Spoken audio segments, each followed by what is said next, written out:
Well, in case you didn't hear, President Obama has finally made a decision.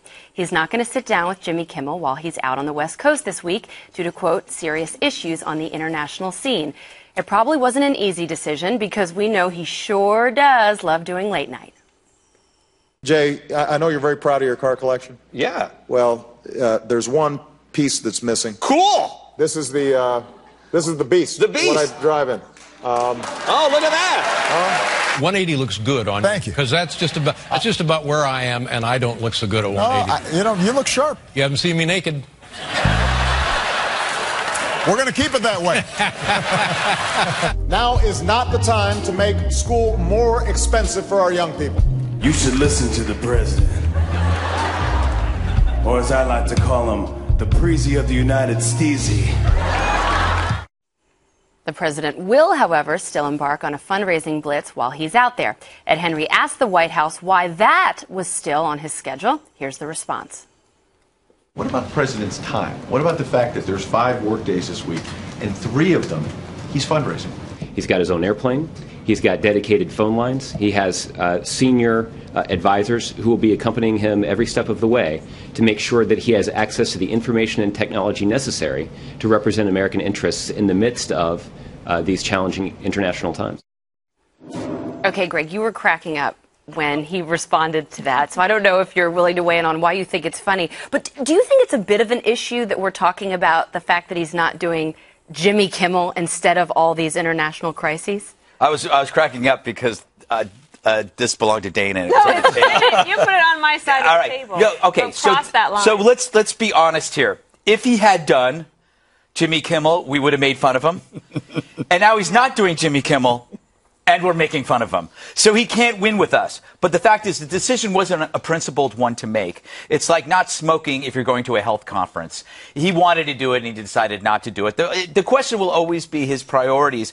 Fundraising, money always trumps mayhem in his world. The U.S. is in a way like a macro level of Chicago or Detroit. As long as you can find a check somewhere, you overlook the crisis. Perhaps if there was a fundraiser in the Ukraine, he would feel differently. I don't know. But or if there's a golf course in Kiev. But he likes to go. The comfort food in his life is applause. He likes that feeling. That's why fundraisers are fun and talk shows are fun. Where the clapping is the loudest is where you will find President Obama. Mm-hmm. Dana, I was thinking about this because we've criticized him and a number of people have criticized the president for going on these late night shows and taking an unserious tact after Benghazi by going on Pimp with a Limp. And now the White House is saying, okay, we're not going to go on. We're not going to do Jimmy Kimmel. Should we criticize him for that, or do you think it was a smart move? I think that was the right decision, but they have used the president's very good appearances on the late night shows to great effect. It propelled him into huge popularity.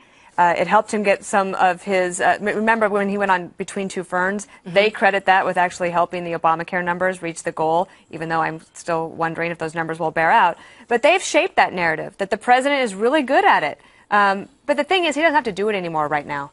One of the reasons that he did that was to achieve something. I think the Kimmel appearance seemed to be just because he's going to be in California, might as well put something on the schedule. I think it was the right decision to not do it. But I do think he'll do a lot of it in the future, and it will be to his benefit to do so. But for this one, I would have taken a pass on it, too. And, Eric, he's getting some sharp critique from the left. Senator Dianne Feinstein has some pretty harsh words from the Capitol Hill, from the Senate chamber, about the president deciding not to focus on these crises. Take a listen. Look, I'm not going to tell the president what to do, but I think the world would very much respect his increased attention on this matter. I think the leader of the free world has to be strong, and this is a time where strength is necessary. How can that help when you have Dianne Feinstein? Well, it doesn't help, but okay, so I assume she means he should be killing some of these fundraisers and staying around. He doesn't. The president's checked out. He's a lame duck president who is completely lame. He's going to do his thing. Look. Really, you're going to kill the Jimmy Kimmel appearance, but you're going to still hit Seattle, San Francisco, and L.A. on your tour of the West Coast. And when you go to Texas, you're not going to go to the border. He doesn't want to lead. He doesn't want to be the president who's leading us through the times of crisis. crisis crisis after crisis that we're going through. Next month, I don't know if he really means it that this Kimmel is a bad idea. Next month he's going to Martha's Vineyard. You know what? When he's done with that 16 or 18 days there, that's going to be his 140th day on vacation, 5 months on vacation. If we're really in dire straits where you need to kill a Jimmy Kimmel appearance, kill a Martha's Vineyard vacation. It does seem like, Bob, the more crises ensue, the more the president checks out. And the more Republicans criticize him, the more passive-aggressive he gets. So he says, okay, you're crying for me to go to the border when I'm in Texas. I'm deliberately not going to go. This is one way that he can just check a box and say, all right, you've been giving me flack for going on late night shows. We're not going to do it, but I'm going to stick to my schedule. It does seem a little bit passive-aggressive. Well, first of all, your assumptions that you and Feinstein made is that he's not paying attention to these crises. In fact, he is paying attention to it. He's made numerous phone calls. He's right. They do take the White House. If anybody's ever traveled on Air Force One, I have. Dana has. You do carry your White House with you. So the idea that somehow he's not involved in these crises is ridiculous. But beyond that, look, let's be honest about the politics of this. This is prime fundraising time right now. What he is facing is the loss of the United States Senate, which means that he'd have both chambers in the hands of Republicans, which make his last 2 years nearly impossible. So if you're going to be able to take advantage of raising money, now's the time to do it. Raise money, because it's an investment in the future. So you think it'll come? Sorry, I was just thinking of that earlier today, that in their opinion, one of the things that's hard for the president right now is that a lot of people that are running for office, Democrats, are saying, could you stay out of my district but send me a check? Mm-hmm. And the president is obliging. So he knows that people are not going to remember really that whether he went on Jimmy Kimmel or not, but they will remember in the long term, how badly he loses in this midterm election, which 6 years of a presidency, you usually do lose seats. But the Democrats are not going to be able to blame him for not raising enough money. That's the one thing that he can control. Go ahead. You know what the White House needs, or the country needs? They need a national hypnotist. And they send him to the White House, and they hypnotize Obama into thinking that Putin is a Tea Partier. Just so they can maybe provoke some kind of anger or some kind of principled rage against people that are actually opposing a threat, not just the domestic adversaries of the Republican Party.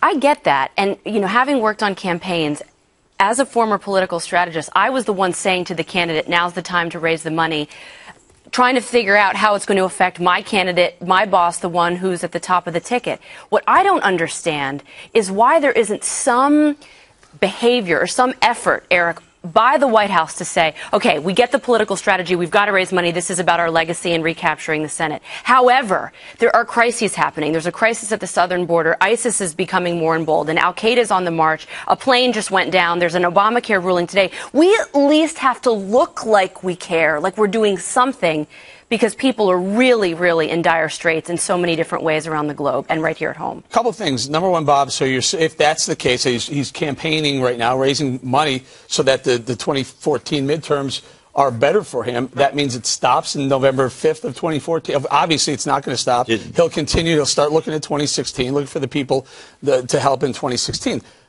Did we report that he had 2 conversations with Putin yesterday? I don't know. Did he? Well, that's the one he really should. He had a strongly worded conversation. He should actually strongly worded. Actually have those conversations. Strongly worded conversation. Action. Can I just finish my thought here?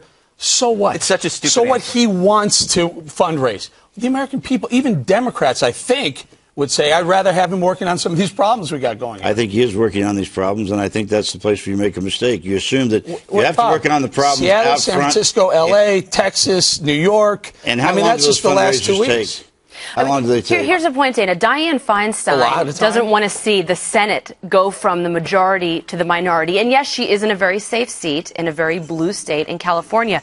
But her point is, can you at least focus on them, or maybe just look like you're focusing on them? And then if he does, I think that makes it easier for Democrats to thus get reelected and for him to thus hold on to the Senate. Well, that's the difference. That's the difference you're talking about here. That looking like he's dealing with them, and in fact, he is dealing with them, is my view of it. I think so. Senator Dianne Feinstein is a very serious person. She she chairs the Intel Committee. She's been in Congress for a long time. She, I think, is expressing some publicly now frustration because I think a lot of Democrats have been trying to back channel to the White House just some messaging, some help. Remember last week it was Congressman Cuellar in Texas who was saying, no, Mr. President, I'm telling you, please come down here. It will matter. the members of the United States Senate could actually be on President Obama's side for any sort of action that he wants to take. He just has to work a little bit harder. I think that's the message Dianne Feinstein was trying to send. The thing is, though, President Obama doesn't like advice from anybody outside the circle of one, which might be Valerie Jarrett.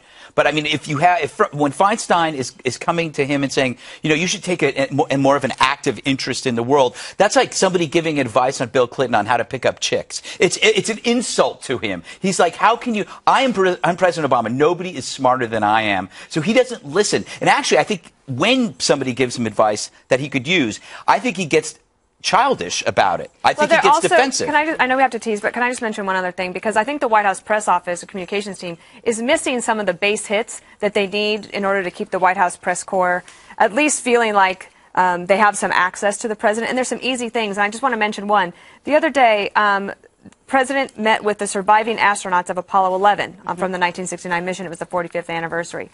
And the White House press office did not allow cameras in just to get some pictures. And this is a historic moment. That is an easy thing to do. And John Carl of ABC asked the press secretary about that, who said, you know, it's a scheduling thing. And I understand that Josh Earnest doesn't have a better answer than that. But I think that there are just some little things that the White House could be doing that could protect him from some of this. You know what else they could do? They could list all the conversations he's had and all the things he's done around these crises that have not been made public.